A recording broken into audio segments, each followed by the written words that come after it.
전년 대비 전형별 비율 변화 정도를 나타낸 그래프를 같이 보시겠습니다. 파란색은 수능 위주 전형의 비율이 늘어난 정도를 나타낸 거고요. 주황색은 학생부 종합 전형의 비율이 줄어든 정도를 나타내고 있습니다. 여기서 보시면은 중상위권 이상의 대학에서는 학생부 종합 전형이 상당히 줄어들고 정시 수능 위주 전형이 확대된 모습을 볼 수 있습니다. 그런데 여기서 또 하나 보실 수 있는 것은 녹색으로 되어 있는 부분은 학생부 교과 전형의 확대된 모습입니다. 즉 중상위권 대학에서는 학생부 종합 전형이 줄고 정시 수능 위주 전형이 늘어난 건 맞습니다만은 학생부 교과 전형도 상당 비율 늘어났다라고 하는 부분입니다.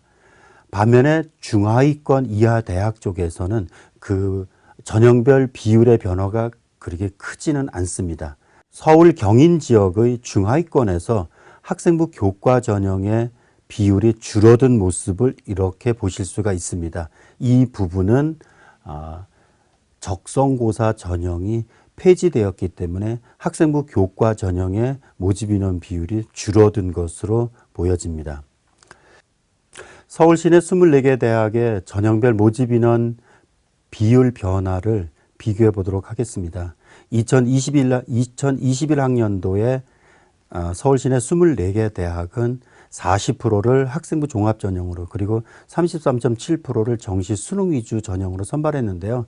2022학년도에는 학생부 종합 전형 인원 비율이 34.2% 그리고 정시 수능 위주 전형이 39.2%가 됐습니다.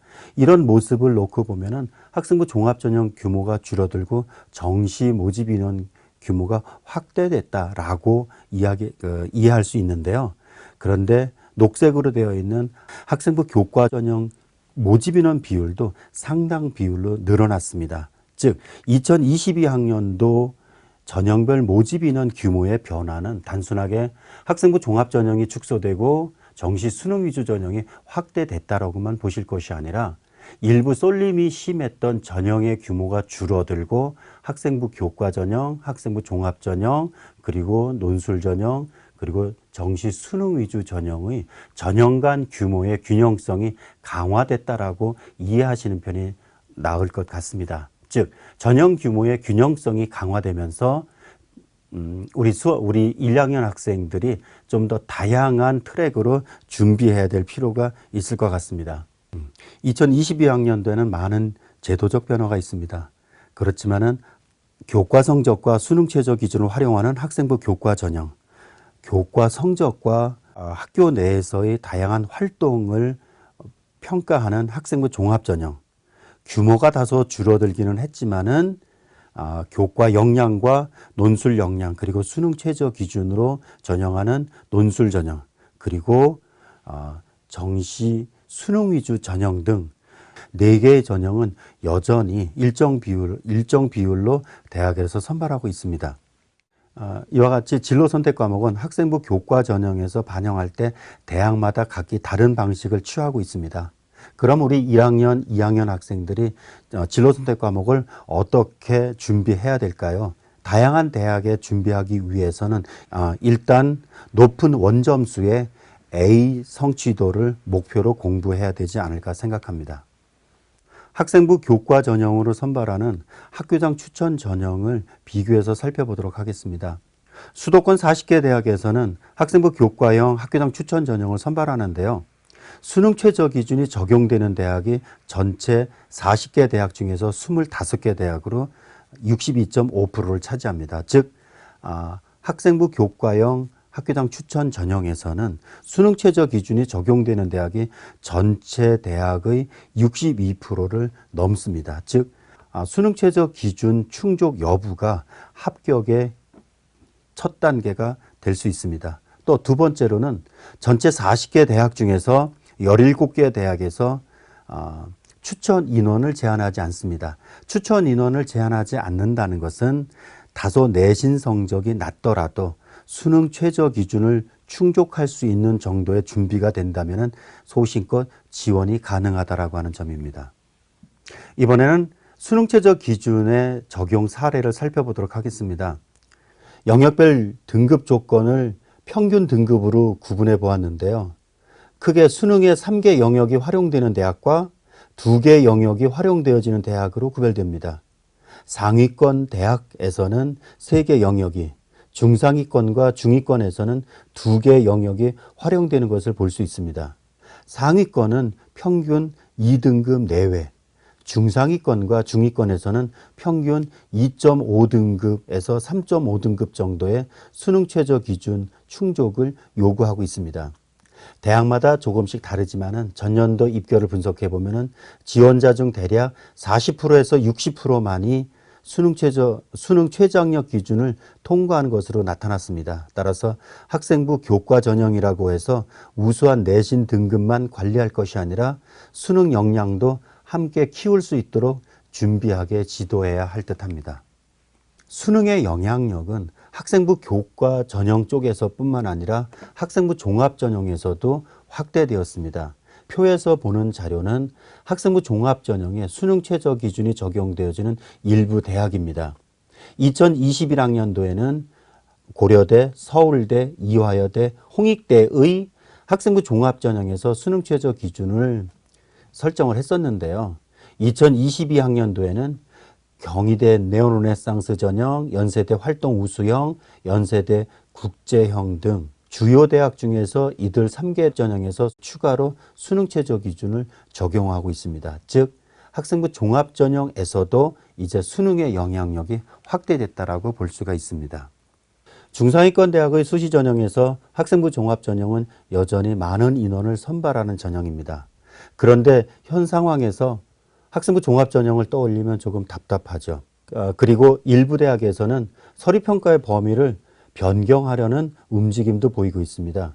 가장 먼저 발표한 연세대 사례를 보면 2021학년도 수시 모집 학생부 종합 전형 평가에서 창의적 체험 활동 등 일부 항목을 평가 대상에서 아예 제외한다고 발표하였고 1, 2학년의 경우에도 현재 어려운 상황을 충분히 고려하겠다라고 발표를 했습니다.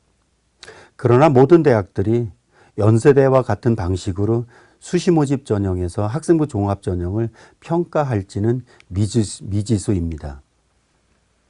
어려운 환경 속에서 우리 1학년, 2학년들이 학생부 종합 전형에 대비해서 어떤 준비를 해야 될까요? 저는 기본에 충실한 학생부 종합 전형이 정답이라고 생각합니다.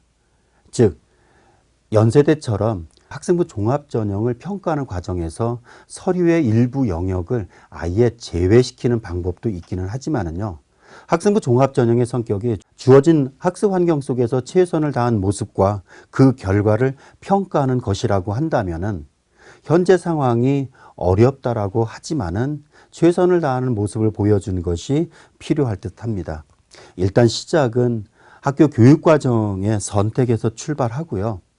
그리고 추가로 연합형 교육과정이나 공용 캠퍼스 등을 이용하는 방법도 기회가 될 수 있습니다. 현재 상황처럼 집단 활동이 어려운 경우에는 개별 활동을 통해서 본인의 학업 역량을 향상시키려는 노력을 보이는 것이 필요할 듯합니다. 독서를 통한 자기주도적 학업 역량 향상의 모습은 현 상황에서도 충분히 본인의 노력으로 할 수 있는 부분이라고 생각합니다. 이와 같이 수업을 통한 성장뿐만 아니라 개별적인 노력을 통한 포괄적인 성장의 모습도 학생부 종합 전형에서는 우수하게 평가될 것으로 생각됩니다. 논술 전형은 전체적으로 축소되었습니다. 지난해까지 33개 대학에서 11,000명을 모집을 하다가 2022학년도에는 9,300명을 모집합니다. 약 2,000명 가까이 되는 인원이 줄어들었습니다. 그런데 지난해까지 적성고사를 실시하던 가천대, 고려대, 세종캠퍼스, 수원대가 적성고사를 폐지하는 대신에 새로운 유형의 논술 전형으로 실시한다고 발표했습니다. 기존의 논술고사 유형과는 아무래도 다를 듯합니다. 적성고사 전형 자체가 3등급에서 5등급까지의 중위권들이 접근할 수 있는 전형이었기 때문에 새롭게 신설된 논술고사도 이들 중위권 학생들이 접근할 정도의 수준으로 출제되지 않을까 생각합니다. 대학 입학처의 이야기로는 약술형 문제이거나 아니면은 학교 내신평가의 수행평가 유형 혹은 학교 내신평가의 서술형 문제와 유사한 문제가 되지 않을까라고 이야기를 했습니다. 이번에는 서울시내 5개 대학 2020학년도 정시 등록자를 연도별로 비교를 해봤습니다. 서울시내 5개 대학의 정시 등록자들 중에서 재학생 비율은 평균 29.9%였고 졸업생의 비율은 69%였습니다. 이렇게 재학생의 비율이 낮은 이유는 무엇이었을까요? 졸업생의 수능 역량이 상대적으로 우수하여 재학생들이 접근하기 어려운 측면도 있었습니다만 수시 비중이 워낙 크고 정시 비중이 낮아서 재학생들이 정시 전형에 집중하기 어려웠기 때문일 수도 있습니다. 그러나 2022학년도에는 대입 전형의 구조가 다양화되면서 이제 재학생도 수시 전형, 그중에서 학생부 종합 전형, 학생부 교과 전형뿐만 아니라 정시 전형도 준비해야지 선택의 폭이 넓어질 것으로 판단됩니다. 2022학년도 대입제도는 대폭 변화했습니다. 그런데 변화된 대입제도를 단순히 학생부 종합전형 축소, 정시 확대, 그래서 정시 전형에 집중해야 된다라고만 이해하시면 안 될 듯합니다. 2022학년도 대입제도는 중상위권 이상의 대학에서 전형 구조가 개편되어 특정 전형으로의 쏠림 현상이 완화되고 전형 간 규모의 균형이 유지되게 된 것입니다. 그렇다면 이제는 입시에 대한 패러다임이 변화해야 될 시기입니다. 수시 전형과 또 학생부 종합 전형에만 집중할 것이 아니라 수시 전형과 수능 준비를 병행할 필요가 있습니다. 학생부 교과 전형과 학생부 종합 전형을 포함하는 학생부 위주 전형, 그리고 수시에서의 수능 최저 기준을 충족시키는 것, 그리고 수능 정시 위주 전형으로 이 3개의 트랙을 하나로 준비할 때 선택권이 넓어진다라고 생각합니다. 지금까지 2022학년도 대입의 변화와 전형 유형별 특징을 살펴봤는데요. 제도가 바뀐다고 불안해하기보다는 진로 목표를 뚜렷이하고 본인의 역량을 키우려고 하는 노력이 대입 성공의 지름길이라고 생각합니다. 감사합니다.